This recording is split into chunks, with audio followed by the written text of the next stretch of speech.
Hi guys, welcome back to my channel. So today I wanted to go over how to do a smoky eye. I've gotten a couple requests on how to achieve this look, so I am going to walk you through how to do a smoky eye. So the first thing I always do is use an eye primer. You can use something that has a tint to it if you have a lot of like redness or veins that show through your eyelid. I'm just going to be using something that has a clear base to it. So I'm just going to apply this from the lash line up through the brow. I like to use this primer because it's clear, it is waterproof, and it makes everything stay in place all day long. But again, you can use any kind of primer that you like. You can use one that has a tint if you have more veins or redness through your eyelids. You can always use something that looks like it has a little bit of a skin tone to it, and you can just put it on your lids and you'll be good to go. So the palette that I chose to work from today is the Lorac Pro Mega 2 palette. Don't worry how disgusting mine is. It's very well loved. I'm going to set my primer using the porcelain shade inside of this palette. So it is a matte skin tone color. And I'm just going to be using that on a flat shadow brush. So just picking up a little bit of that product, and I'm just going to set that primer. And you really want to make sure that you have the entire lid set with this color, because you don't want to find out later that some areas might be harder to blend out than others. I'm starting with my eyes first before I do the rest of my face makeup, because if I get any fallout, it's a lot easier for me to clean up, especially since we're going with a more deeper smoky eye. I don't want to ruin the rest of my face makeup. So now that we've set using that porcelain shade, I'm going to go in with this shade right here called Tawny. And this is something that is a little bit more warm. It's going to be a really nice transition color. So I'm just going to take a crease brush, just a nice crease brush. This is the Morphe M573. If you're looking for brushes that are really affordable and work really well, I would definitely recommend Morphe. So again, I'm just picking up that Tawny shade, and I am just going to be running this in my upper crease area. And I'm just really lightly running this back and forth. I'm not using a lot of pressure. Also note where I'm holding the brush as well. Some people, I see them, they hold it like this close up to the bristles, and it's actually depositing more color and it's harder to blend out. You're using too much pressure and probably too much product when you hold it this close. So what you want to do is sit back here, because you want the brush to do the work for you. So again, I'm just running this back and forth in windshield wiper motions, and I'm letting the brush do the work for me. So it's a lot easier to blend out, and it's really nice and diffused. Also, don't mind my nose. I got a little sunburned, so yeah. So going in with another crease brush, again, this is the same brush, so it's the Morphe M573. I'm actually going to go in with this shade right here called Goji. It's the shade right here. It kind of almost matches my shirt, actually, so it has like a maroon tint to it. I'm going to take the teeniest amount, and I'm going to focus this in my crease. It's okay if it gets on the lid, but you don't want it to transfer up too far, because you want that warm shade to be the top shade that you see.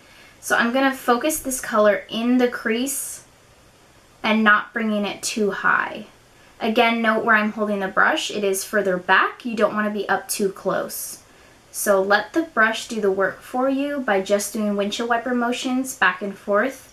And it's easier to build up color than it is to take away color. So if you're not getting the intensity that you want, it's okay, because you can build more color, but it's going to be a lot harder for you to take away color.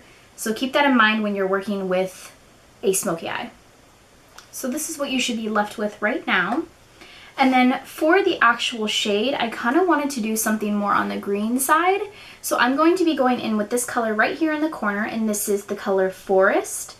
This is what I'm going to be using on the entire lid. So I'm just going to be taking another flat shadow brush again, picking up a little bit of that product, that green color, tapping off the excess just because I don't want it to fall all over my face on purpose. What I'm actually going to do is hold the brush in this direction, because I want the intensity to be closer to my lash line.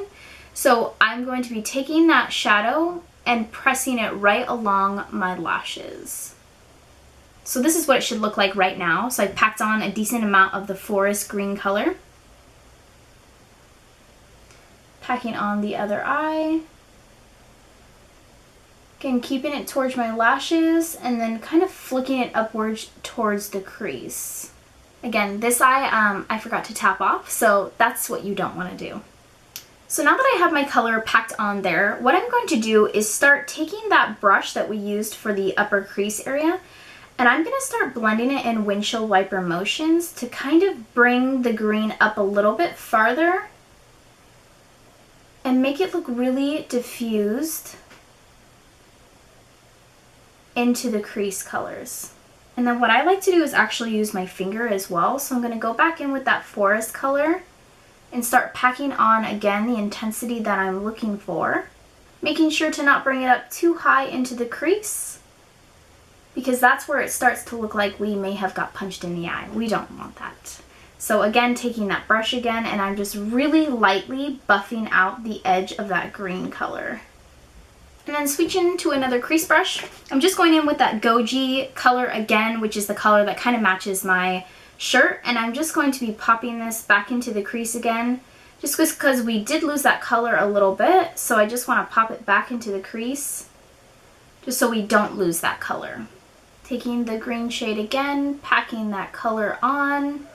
You can kind of flip it too, but you really just want to make sure that you don't miss out on getting the pigment really close to your lashes. Taking that crease brush again and just buffing out the edge. I'm going to move on to the rest of my face, and I will come right back and we will finish out the eye makeup.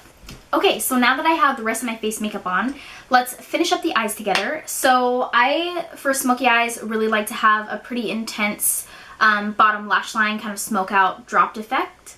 So I'm going to be going in with a black eyeliner, and I'm going to be using a Smashbox. This is literally just a black eyeliner, and I'm just going to be I'm just going to be lining my waterline. So once you have your black liner on, I'm going to go back into the Lorac Mega Pro 2 palette, and I'm just going to be buffing out using that goji shade again, the one that kind of matches my t-shirt. I'm going to be going in with just a crease brush, and I'm going to pick up a little bit of that product and start buffing out underneath the lash line. Again, it doesn't have to be anything precise, and because we're so dramatic on the actual lid, I don't mind that it gets drugged down pretty far on the bottom lash line. Then I'm going to go in with another brush that's a little bit more dense, it's more defined, and I'm going to pick up a little bit of that forest green shade that we used on the lid, and kind of just keep this more focused closer to the actual lashes. And then once we put on the pigment of the green, we will go in and kind of just buff out those edges. So now I'm just going to go in with a bullet brush and just blend that green shade out.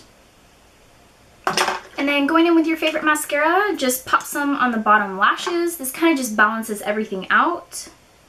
And again, because I have lash extensions, I don't apply false lashes. But for you, if you were trying this look at home, you definitely could. It would kind of make the look become more intense and a little bit more bold, which is totally what we're going for. So if that's something that you can do, I would definitely apply those at home. And then to set the makeup look all in place, I'm just going to be using the Urban Decay Makeup All Nighter Setting Spray, and I'm just going to be setting my face. I figured I would come on and show you a more up close of what we did today.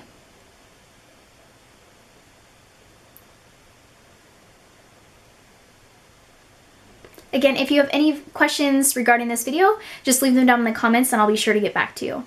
That completes this video. Thanks so much for watching, and I'll see you next time.